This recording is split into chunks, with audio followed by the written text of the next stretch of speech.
Welcome back to the Daily Thunder podcast. I'm your host, Ryan Woods. I'm here as always with Daily Thunder beat writer Brandon Rabar. Brandon, how are you, man? Have we recovered? I I am good. I mean, my ears are still recovering. I tell you what, anybody that says Anthony Edwards has been the best performer in these playoffs has not been in the Paycom Center and heard the OKC crowd live and in person. Like, I mean, They're like I bringing would it. go Ant 2, Loud City 1 as far as like best performers in the playoffs. It has been nuts. It has been phenomenal. I thought the stripes looked great on TV. How did they look in person? Oh, they look great. It's my favorite. Like, obviously, the OKC crowd sticks out because now a lot of arenas are doing the shirts, which is cool. I like seeing it. But in so many other arenas, not everybody puts it on. So when like 70% of the crowd or 60% of the crowd puts them on and, 30 to 40% don't, it doesn't have quite the same effect. But in OKC, everybody is all bought in on the shirts. And if not, you're bullied into putting them on the Jumbotron. Uh, and it looks really, really cool in person. The blue out, the white out, but the stripe look, I think is the best one. I think I it's really agree. looking. It's my favorite. Tomorrow night, so we're recording this early Tuesday.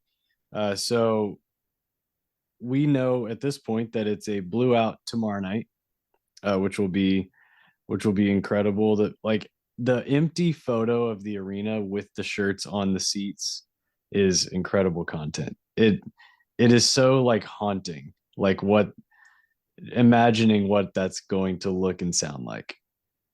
Yeah, it's almost like ominous. I guess Yes, especially for opposing fans, probably like, oh man. we probably have a very different reaction seeing them than like an opposing fan seeing that. I think it was Utah, the Utah series, like they posted photos of the shirts that they were putting out. This would have been what, 2018? And I remember having a very different reaction to the ones that Thunder put out. No doubt Yeah. about that. Oklahoma City 22-point victory in game 1. I think I'll be honest, a series that I've like the week off leading up to this series emotionally for me was very different than the week off leading up to round 1.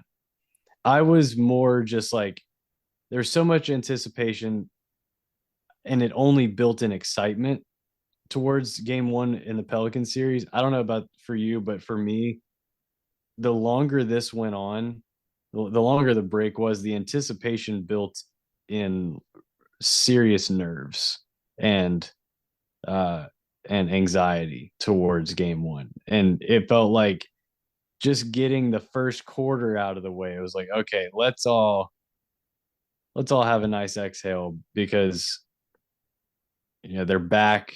I don't know what I think it's the matchup, Luca, Kyrie, all of it. Just the last regular, the game in Dallas after the deadline, like all of it felt. It was just such an. It was oversaturated. Just the level of content towards game 1 of this series, just to finally get them on the court was nice because I was feeling it the last couple days. I don't know about you. Yeah, I think for me, round one, I was probably as far as like excitement goes, it was so cool just to look forward to the atmosphere of this new Thunder era.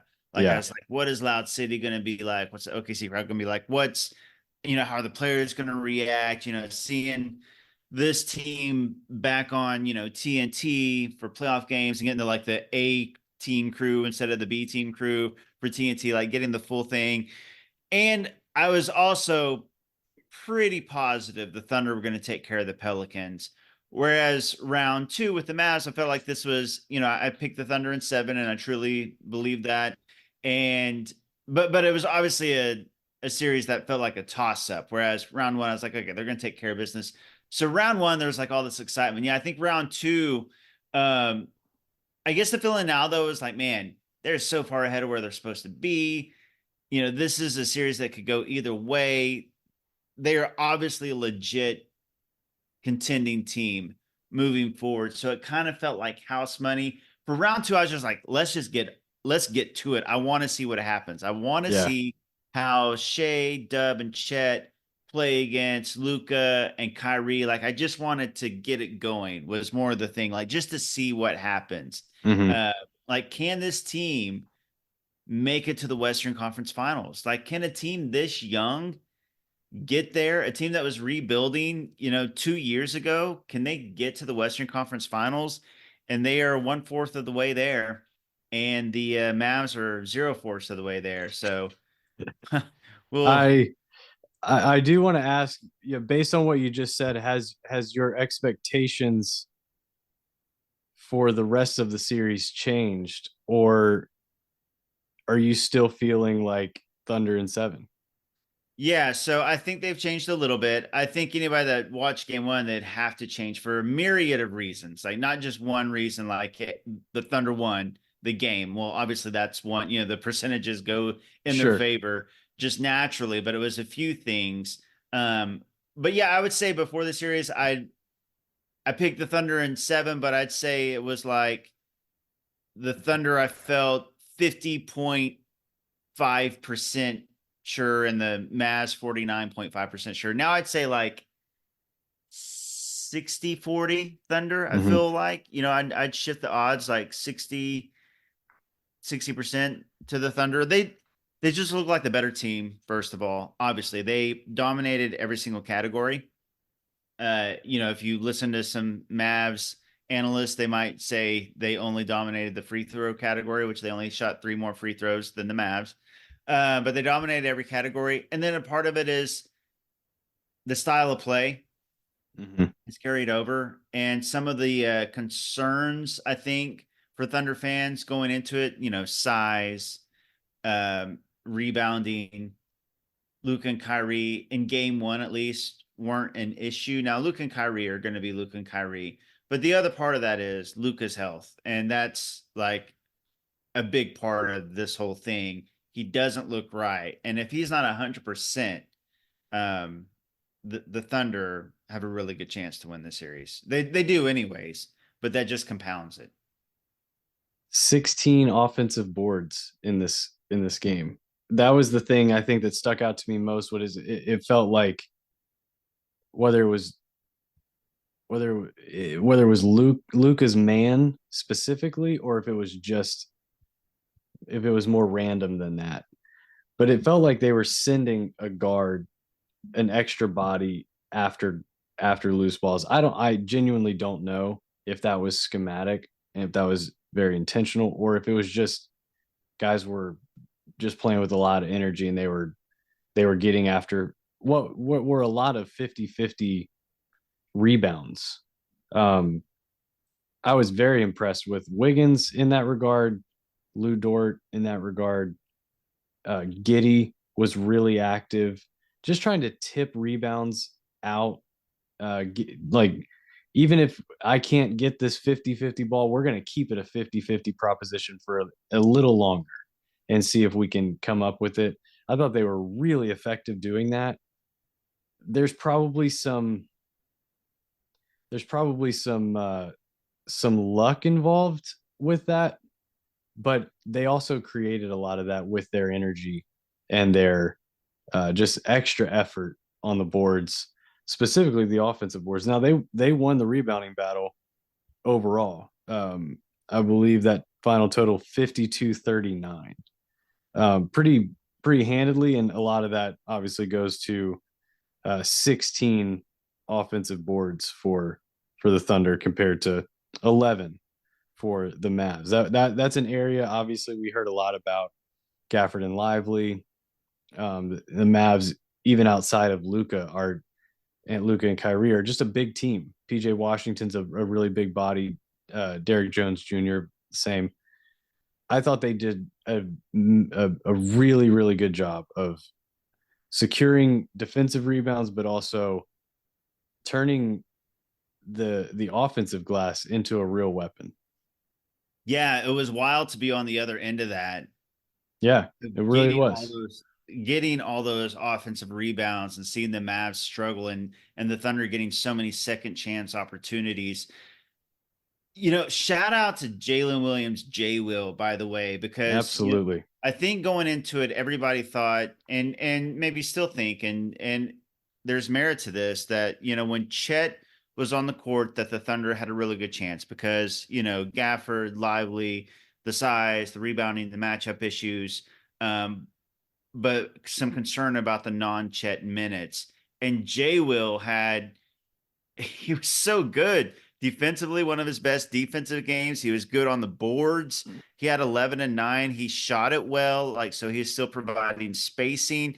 All the things that you would want J Will to be, he was, and he played better than Derek Lively, the number 10 or the number 12 overall pick. That trade messed me up. 10, 12, 12, 10. The number 12 overall pick, he outplayed him. And so, if they get that from J Will, the Thunder in really good position. And of course, Chet was incredible. So, and the final thing I'll say about the whole rebounding and size and things like that, like the Thunder really do look like they wanted it more, at least game one. Like it reminded me of the Wolves and Nuggets. Like the Wolves were scrapping for every single rebound, every single loose ball. They looked hungrier, they looked younger, they looked faster. And that's what Thunder Mavs game one remind me of too. And the Thunder were the Wolves in this scenario: hungrier, faster, scrapping for every single board, scrapping on defense. And so, if the Thunder continue to play like that and the Mavs continue to play like they did, I mean, the Thunder's Luke and Kyrie are going to have some, incredible games for the Mavs to win this series. And we've got to note, like, Luka from almost the very beginning of the game clearly bothered by his knee. A lot of grabbing at it, some limping at times. He's clearly not 100%. Not even, doesn't even seem like he's close. But Lou's still doing a phenomenal job. We saw Luka, he's been dealing with this for a minute, and he was still very, very, very effective against the Clippers. And those guys can also defend. Terrence Mann typically does a very good job. So I'm very, very impressed with Lou. No surprise, he was really good on defense, but his 3-point shooting remains a thing.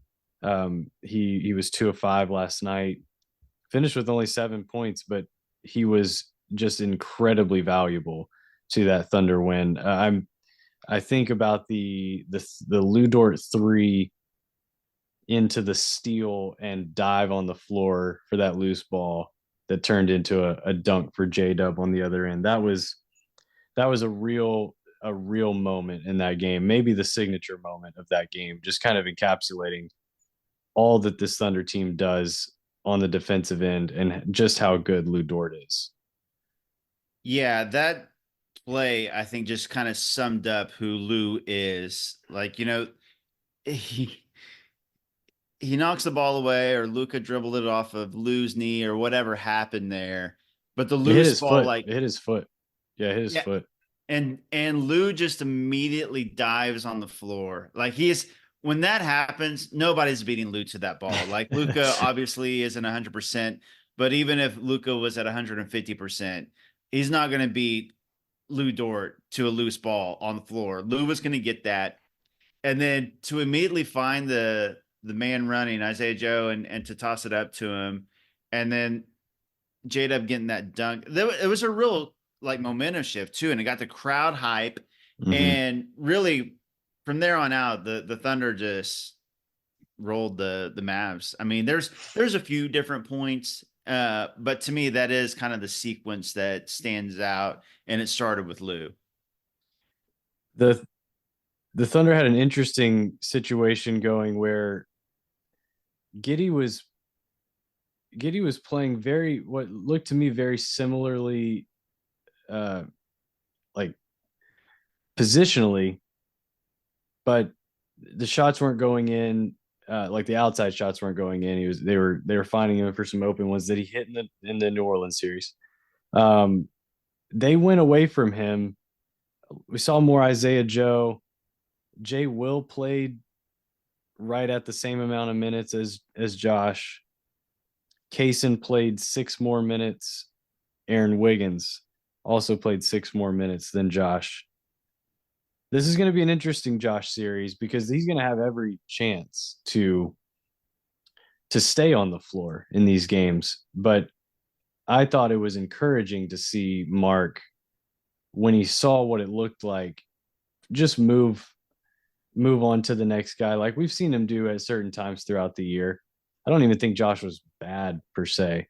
Shots just weren't going in, and with the options that Oklahoma City has off the bench, it just made sense to go elsewhere in that game with how the Mavs were choosing to defend. And I thought where Mark could have left him in there and kind of given the Mavs a lifeline to hang around longer, I was really excited to see him kind of throw a punch there with a lot of Wiggins, a lot of Kaysen, and some more minutes for Isaiah Joe, who hit some big shots in the second half. Yeah, so Wiggins, every Thunder fan has been screaming for more Wiggins minutes, and it's getting harder and harder to deny that he should be playing more minutes. I mean, we've all been saying, we've been talking about it. Everybody sees it. He's just so impactful every time he plays. Like whether it's making shots, whether it's getting steals, blocks, just being in the right place at the right time, being in the dunker spot. The Thunder have a lot of depth and they trust their depth. And you wonder like who's the best, man off the bench for the Thunder? Who's their sixth man? They don't really have a true sixth man. It could be a different guy every night. Cason Wallace, Isaiah Joe, but Aaron Wiggins now, like the Aaron Wiggins save basketball meme, like isn't really that ironic anymore. It's just it's kind of becoming a real thing. He's become really, really good, is what I'm saying. Like he is, instead of like a novelty, like, hey, Aaron Wiggins played 8 minutes tonight and he hit a couple shots. Aaron Wiggins say basketball memes. Or Jokic won MVP. Just I'm just saying that as well. I'm gonna go track down the final vote so we can talk about it. But so now, and like the whole the Thunder win every time Aaron Wiggins starts, like all that stuff, like now he is like legitimately all those things that everyone thought about Aaron Wiggins and how good he could be. The more and more minutes he plays and the bigger the stage gets and he's playing better and better, it's like, no, this dude really is legitimately good. It's fun when like cult fandom and reality like brush up against each other. Like right. there's a huge following, and if you're listening to this podcast, I bet you are one amongst them. But like for the fans to just latch on, he just became such a fan favorite for his play. For that to blossom in the spotlight like this is really cool. So shout out to Aaron Wiggins, savior of basketball. I'm sure he'll do it again tomorrow night. He was awesome. Like, how many minutes do you think he plays for the Pacers per game? I mean, yeah, 20 minutes a game. I mean, there are a lot of teams. He would be a 20-minute a night guy. Like Tibbs might play him 35 minutes a game. Yeah. That's light for the Knicks standards. Right. Like he just doesn't, we say this about Jalen Williams, J-Dub, like he just doesn't have any weaknesses. And obviously, Aaron Wiggins' strengths aren't as strong as J-Dub. Like J-Dub is a very special player on the verge of becoming a star if he's not already. But Aaron Wiggins, there's nothing you can really say about Aaron Wiggins. Like, okay, well, he shoots well. He's high IQ. So he's great. He moves the ball well. He's a good rebounder for his size. He's a good defender for his size. Like he's always in the right spot, like hustle, energy. He's just a good ball player that does everything pretty well. And he's loved. Like his teammates, he's always brought up when talked about when guys are asked about like who's the funniest guy on the team, who's the guy that um that's like a favorite in the room, and he always gets mentioned as a guy who just is so beloved in that locker room. So yeah, shout out to Aaron Wiggins, a phenomenal game, 16 points um, in 22 minutes, hit some timely threes in that second quarter, really got the crowd going, really opened up the scoring and the solid shooting from three. The Thunder finished with a great number from beyond the arc as a team. I want to say, yeah, 45.7%, 16 of 35. Like Brandon, they're going to win a lot of games. They're going to win a lot of home games, especially if they're hitting 45% from beyond the arc. Oh yeah, if the Thunder are hitting 45% from beyond the arc, they're going to the finals. I mean, there's It because they feels like do, it. if you're a team that because that means that they would continue shooting that way against the Mavs, they beat the Mavs. And if you're shooting that well against the Wolves or the Nuggets, you've got a really, really good shot of winning the whole thing. Because the Thunder, their defense are going to bring it every night anyway. So if they're going to get that kind of production from behind the line, like it's obviously in today's NBA, it's the biggest swing factor there is 3-point shooting. So if you're going to shoot like that while playing the defense that the Thunder do, and while driving to the rim like the Thunder drive, Mm-hmm. yeah, the Thunder are going to be really good. But they're all capable shooters. And you talk about why did the Thunder go out and get Daniel Gafford, or why didn't they get Andre Drummond or one of those guys? It's so that they can keep the system in place to where they do have five outs. So they have this five guys that can space and shoot. So you can get nights like that where your ceiling is much higher because you got Jay Will who comes in as a big and he can hit 3 threes on any given night like he did last night. Like it's such a huge swing when you got guys that can do that off the bench. And the And Thunder have several of them. going back to Jay Will, he just had this fearlessness look about him. Um, just so intense, so so aggressive and really confident. That stuck out to me last night. He hits that first three and he was almost just like going back down the floor, like yelling, like, I'm gonna shoot it. Yeah. Like y'all are gonna leave me to put two on Shea, and we welcome that. I'm gonna shoot it. And he was really, really solid last night. You already mentioned him, but he was just phenomenal. Um, let's talk about J Dub. That that fourth quarter run where he scored 10 in a row. Um, when it was right when Kyrie was really starting to get it going, and it started to feel like an inevitable possession game was coming in the last 3 to 4 minutes. It felt like an inevitability that this game was going to become a 2 point game, 4 point game, 5 point game in the last few minutes, and it was going to be whoever executes the best at the end. And J Dub said, absolutely not. We're not doing that tonight. That might be something we do down the road against this team, not tonight. And he hit a really, really difficult layup that needed to be put off the glass very soft just to have a chance. That goes. He then hits two back-to-back threes that forces a timeout. The barking going to that timeout was so loud. Came through so strong on the broadcast. And then on the way back after the timeout, Shea's back in, and that's where he drove baseline for that dunk.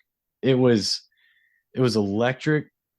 It really it was like that final push that they needed. The game was never close after that run from him. And that's what stars do. That's what big players do in moments like that. They take over.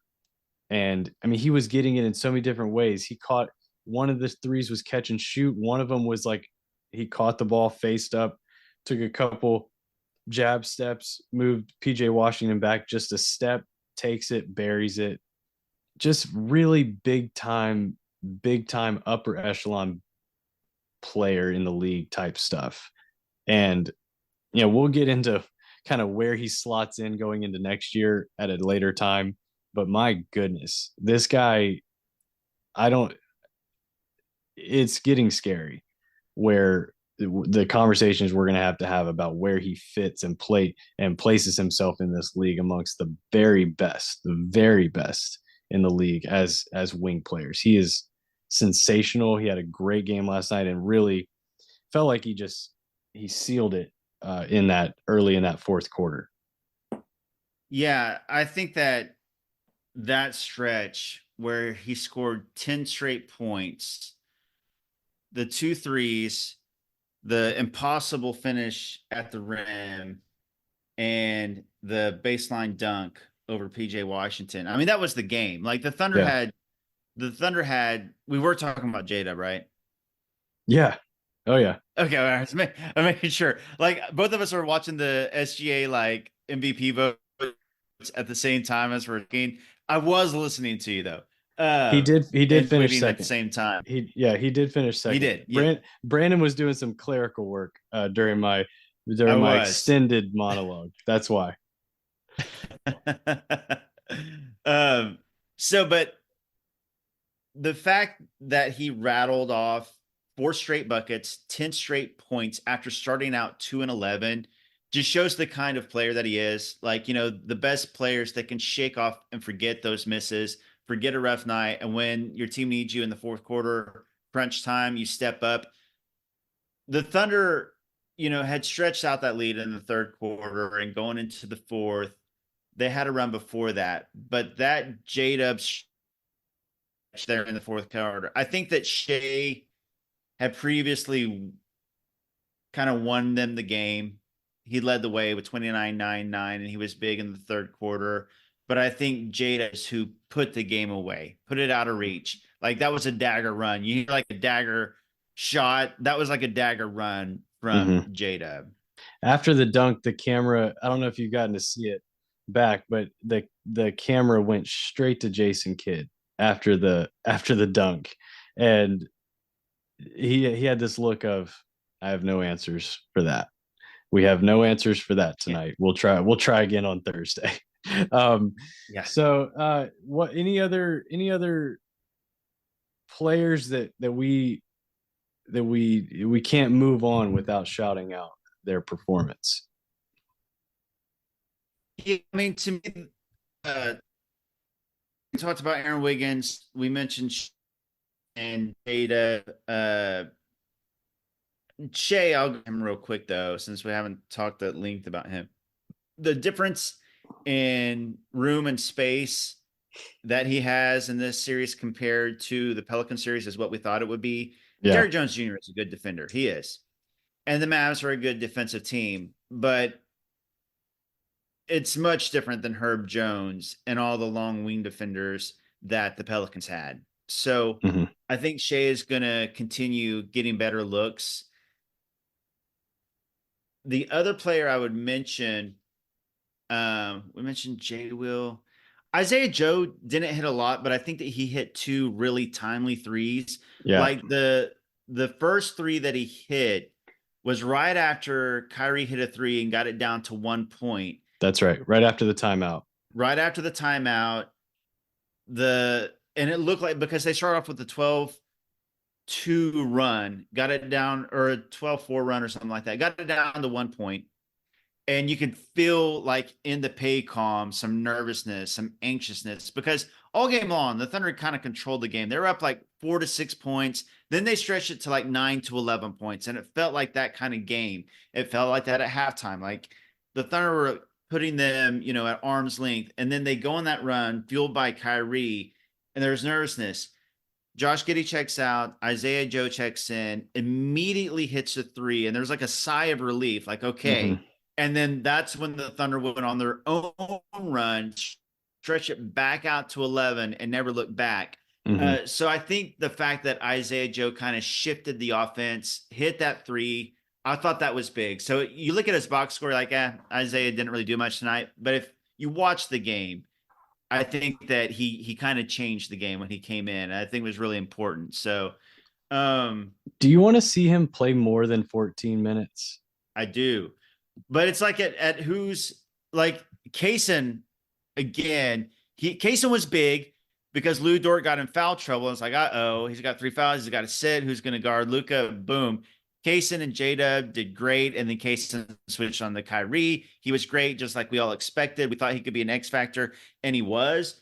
So it's like, okay, I don't want to take any minutes away from Kaysen. I don't want to take any minutes away from Aaron Wiggins, but I do want Isaiah Joe to play more. So it's like, if this is a series where Josh Giddey doesn't have it, and they're going to give him more chances, and he proved in the Pelican series he didn't have a good game one, but he ended up being, really good the rest of that series. We'll see if Josh improves. Obviously, the Gordon Hayward minutes, that's like low hanging fruit. Like, obviously Isaiah could take more minutes there, but I think those are, I mean, Gordon didn't play a lot, but those are 7 minutes to go around. If right. Gordon were to just not play. Right, exactly. So I do want to see Isaiah Joe play more. I think that his spacing is huge in the playoffs. Like, not obviously the fact that he can hit the 3-pointers is huge, like his scoring, but just the spacing that he provides for everybody else and the threat that he provides is big. Yeah. It's that end of first quarter, end of third quarter where they go Shea with four reserves. That's the pocket where Gordon is playing. And it does keep Aaron fresh for the start of the second, start of the fourth, when he's out there with Kaysen, Dub, Chet, Josh usually. So I don't hate the Gordon minutes, but I do think you could just give them all to Isaiah. I mean, they're not a lot, but you could just, if you gave all of his minutes to Isaiah, and bumped Wiggins in there a little bit more, I think you're looking at the optimal rotation. But they've been very, very adamant that these are our guys, and we have there are no rules that say when you get to the playoffs you have to shrink things down. So we'll see how that unfolds the more games they play, but I would like to see Isaiah Joe play more than 14 minutes, especially in a series that if Dallas is going to pack or attempt to pack the paint against Shea, he's so valuable out there, and he's proven that he can defend at a solid level. He's no slouch on the defensive end either. Yeah.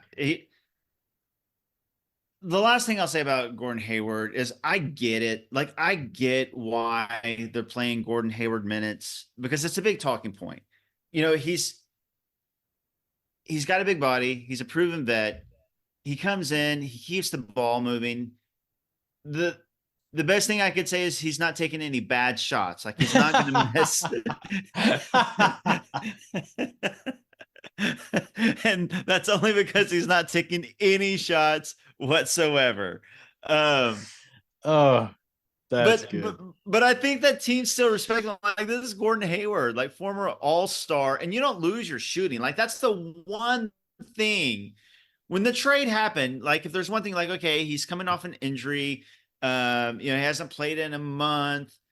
But if there's one thing you look at, like, well, no matter what, the dude can shoot. We know that. So I just wish that he would shoot, but because he has chances and he's just not doing it.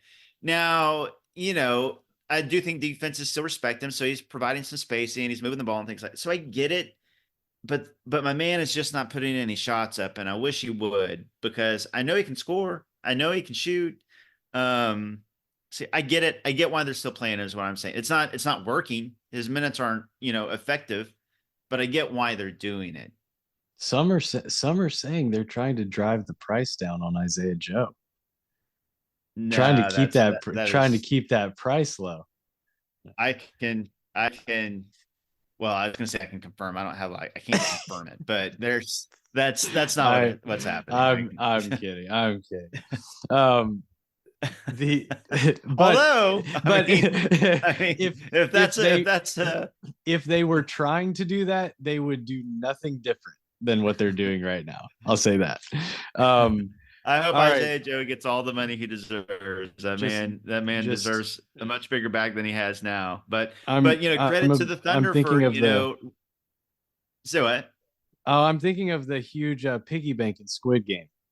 Just throw that over Isaiah Joe's house. We'd love that. Yeah. Yeah, I it's been so long since I've watched Squid Game. Like the fact that you remember that, um, I cannot, I cannot remember that. But it's not funny. So, The huge, um, the I huge clear piggy bank that they hang from the ceiling that all the cash goes in. oh yes, okay, yes, I know exactly. Okay, yep, gotcha. He does deserve it. Like the man. Credit to OKC for recognizing that this man should not be waived. He should be on a roster. Credit to Isaiah Joe for coming in and just killing it from day one, earning minutes on a playoff team, on a contender, being a real difference maker. All I'll say is I hope that Isaiah gets what he deserves. I hope that the team can come up with a contract that works out for both parties where Isaiah, the Thunder, and fans are happy because I And think that his coming out party was against the Mavs. it was. That's exactly right. Yeah. Oh man, he was amazing that game. Like came in and just turned the entire game in like what was it like 3 minutes? Yeah, yeah. Oh, Crazy. that game looked over, and Yeah. he's Yeah. got it to overtime. There, this is super random and off topic, but was kind of on topic. There's a guy, he's a Bulls fan, and he just reacts to games and puts it up on YouTube, and it's hilarious. He's very funny. He watches every Bulls game, and I think it's just funny to see another team's perspective of our team. But they were playing the Thunder, and the first time Isaiah catches it and hits a three in like the first half or something.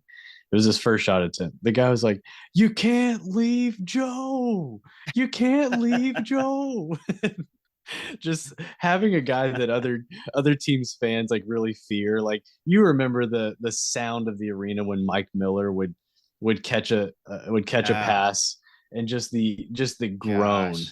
gosh. Like just having a guy that when they catch the ball, the other team is in absolute Yes. panic mode that they have it, and they're like, "Oh, he's not supposed to have it there. We're nowhere close to him Yeah. right now."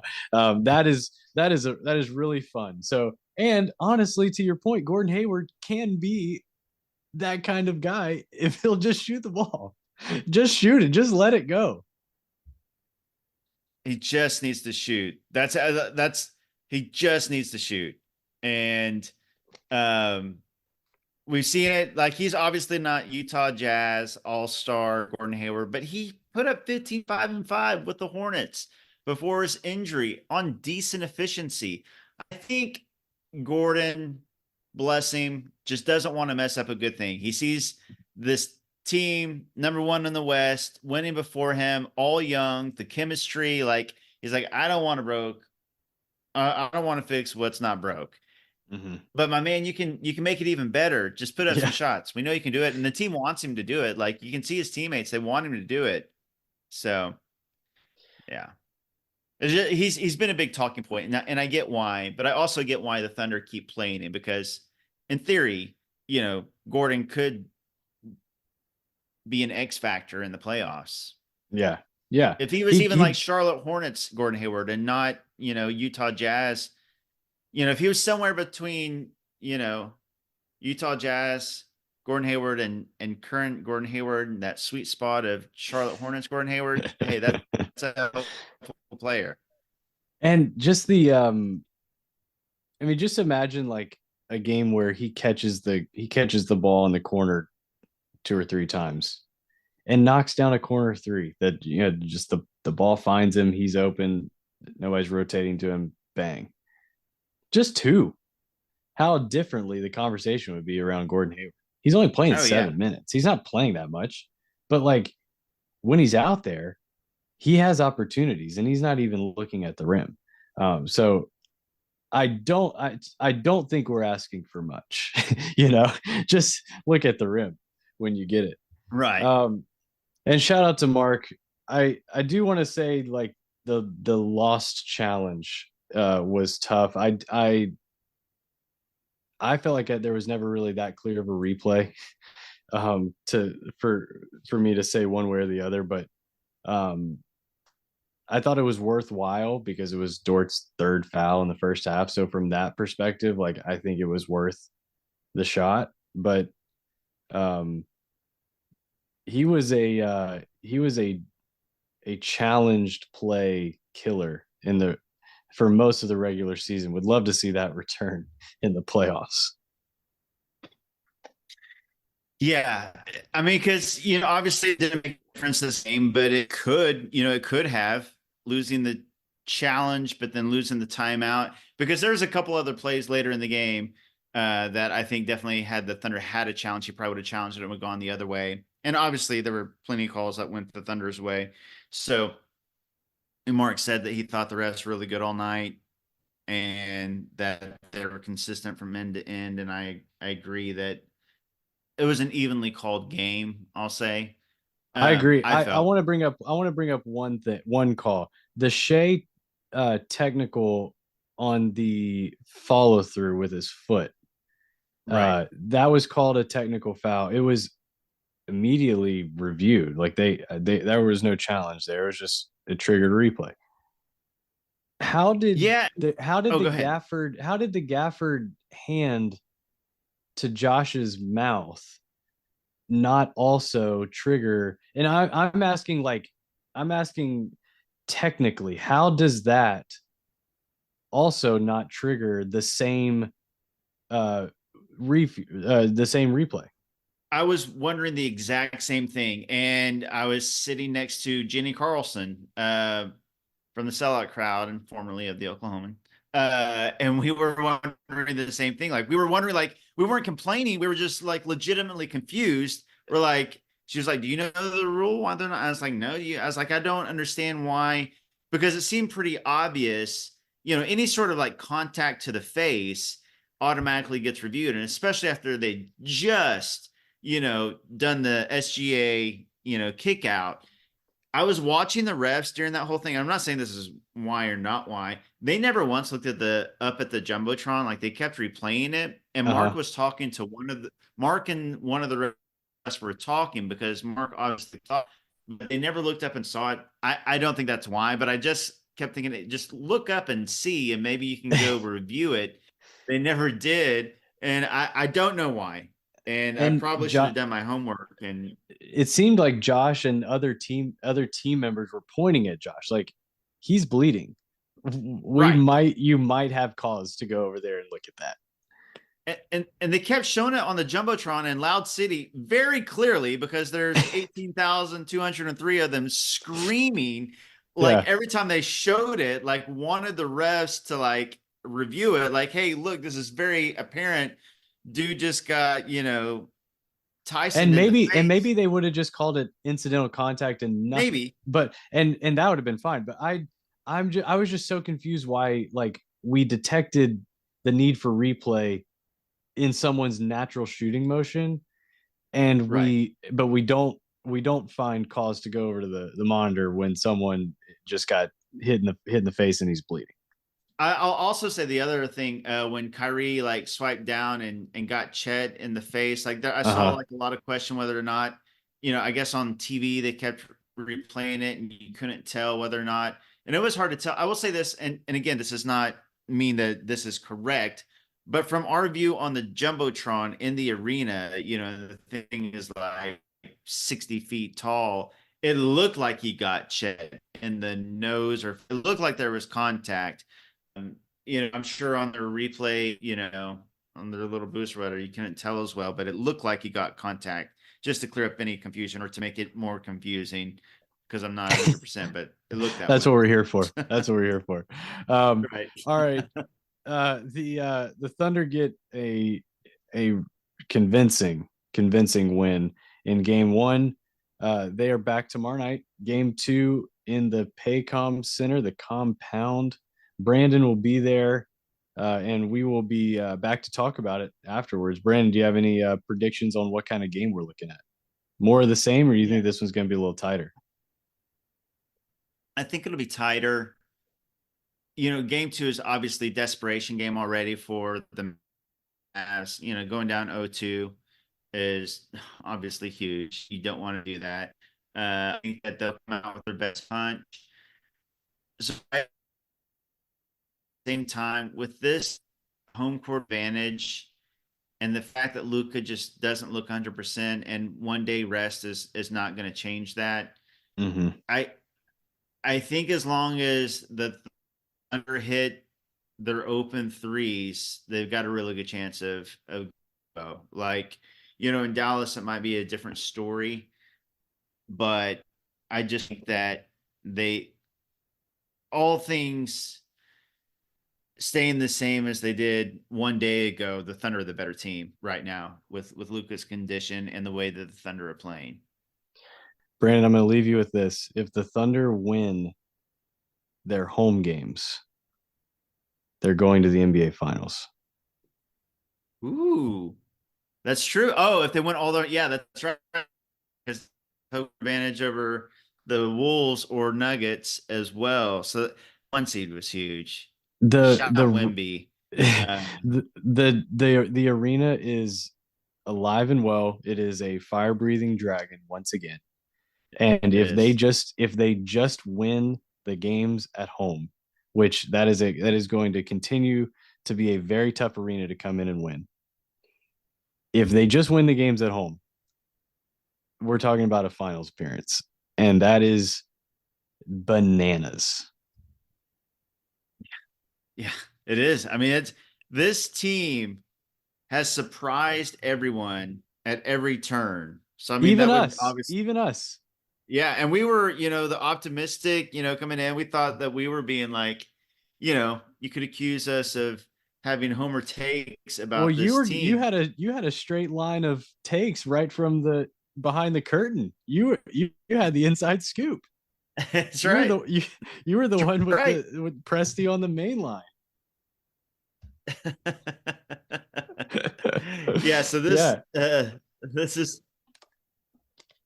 this team has surprised over and over again. So don't be surprised if they surprise again, I guess is what I would say. I'm not saying it's going to happen. They still got to get past this Mavs team. This Mavs team, one thing at a time. This is still Luka Kyrie. They lost big time in game 1 to the Clippers. But a very, very good start for the Thunder. Well said. Well said. All right. We will be back after game 2. Good luck out there, Thunder fans. This is the Daily Thunder Podcast.